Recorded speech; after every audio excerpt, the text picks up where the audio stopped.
Another interpretation of Obama at Columbia. Mencius Moldbug. October 31, 2008. Unqualified Reservations. Narrated by Skeptical Waves. Another interpretation of Obama at Columbia. Update: an intrepid reader behind the firewall managed to track down a few papers by Michael Barron, the seminar teacher who claimed to remember Obama. Barron, who got his PhD from Columbia in 1980 and left academia shortly thereafter, seems to have been a specialist in China, and his views seem to follow the liberal rather than Maoist/Chomsky/SDS line. To my mind, this makes it considerably less probable that he's a shill and considerably more probable that Obama's wallflower story is true. Activists are pretty strict about ideological discipline, or at least were in those days. And see also my last comment. This one is less incendiary, but probably more realistic. It is in response to the suggestion of free_thinker in the previous comments. Perhaps Obama, as an activist at Columbia, was a little like a football player on scholarship. He is not ever seen in class, because he is not ever in class. It is generally understood, at least among the staff, that he has other things to be doing. And it might even be that someone else is doing his homework. In other words, he might have been an intern/catamite/etc. in some parallel, opaque world of activist politics. The goal is to have a capable young man for a couple of years who will do all kinds of odd jobs for you, while in exchange receiving a Columbia degree. Note the extreme reticence, for example, in the interviews of people like the chairman of Obama's political science department, Professor Chalmers. He says as little as possible. He says, "I don't remember Obama." He doesn't say, "I don't remember Obama." Now isn't that interesting?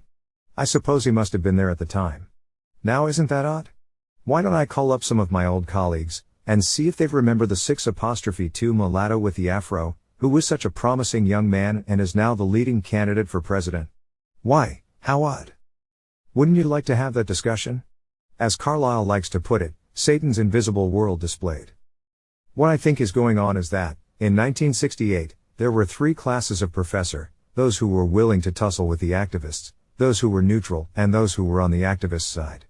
Obviously, the activists won. The first class was purged, the second was tolerated, and the third was promoted. Today, being with the movement is basically a requirement for advancing one's career in any non-mathematical academic field. I suspect it is increasingly helpful, perhaps in the form of increased funding to green subjects, in science and engineering. Therefore, Chalmers is like a professor at a state college who is caught between the football coach, the dean of arts and sciences, and the local capital's muckraking correspondent. He doesn't want to lie and say the kid was in his class, but he doesn't exactly want to make a big fuss about the issue, either. If the press is in its full carnivorous attack mode, anything goes, including him. If not, he's not going to go around dripping blood in the water. So I am confident that Obama was working for something when he was in NY in 81 to 83. And whatever that something is, it A. has some pull with the Columbia Political Science Department, and B. doesn't want this story to become news. And I am pretty confident that something relates, in some sense or part, to the New York radical community. Wouldn't you say this might be a bit larger, more stratified, complex and socially elite than, say, the local bowling club, Ren Fair, or what have you? Because I am 100% sure that if Barack Obama was in a bunch of political science classes at Columbia in 1981-83, he would have been widely noticed and remembered. If only because of his unusual name and unusual looks. A poli-sci program is not a civil engineering department, it attracts people who are interested in people.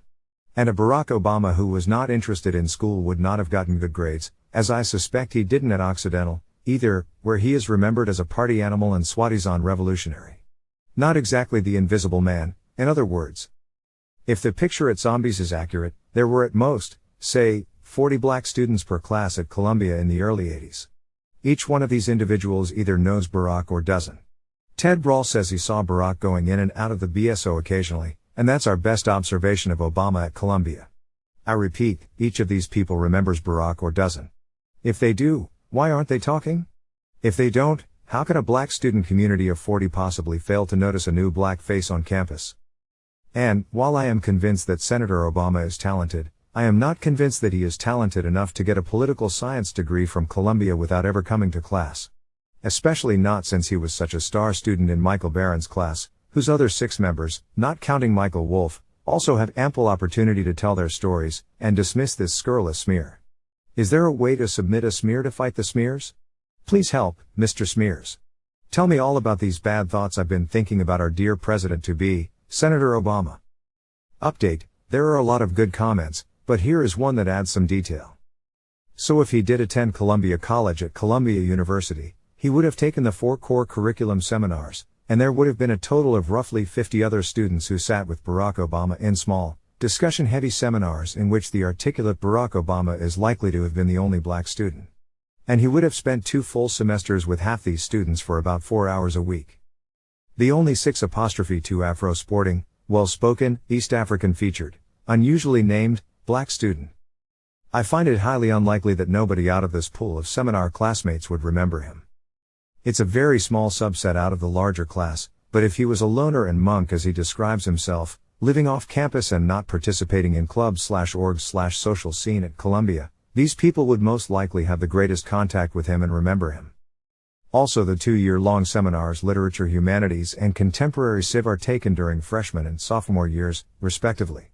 As a transfer, Barack would have either taken both of these during his junior year, or Lit Hum during his junior year and Con Civ during his senior year, or both during his senior year. Least likely, Columbia usually pressures transfers to get started on the core ASAP. This means his seminar classmates would not be members of the class of '83, but of '85, and/or '84, possibly '86.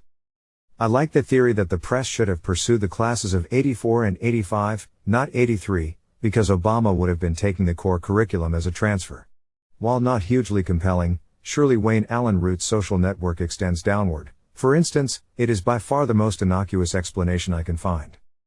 I think the theory that Obama transferred to General Studies, not Columbia College, can be ruled out. The Columbia spokesman said Columbia College, and he knows the difference. He also mentions, or seems to mention, the Sun correspondent is not quite clear on the source, the mysterious graduation ceremony brochure. Which, once one gets suspicious, seems like a very odd bit of corroborating evidence.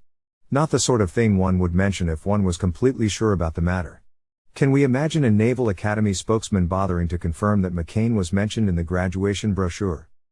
Also, could we please have no further discussion of Lee Harvey Oswald on this thread? I may be a nut, or even a tar baby, but I'm not that kind of a nut. And, as a racist, talk of tar babies makes me a little nervous. What is a tar baby, anyway? Is it what I think it is? And for comparative purposes, here is the LA Times on Obama at Occidental. This is the kind of story a reporter gets when he tries to track down someone who actually did go to the college he says he went to. The difference is quite conspicuous, I'd say.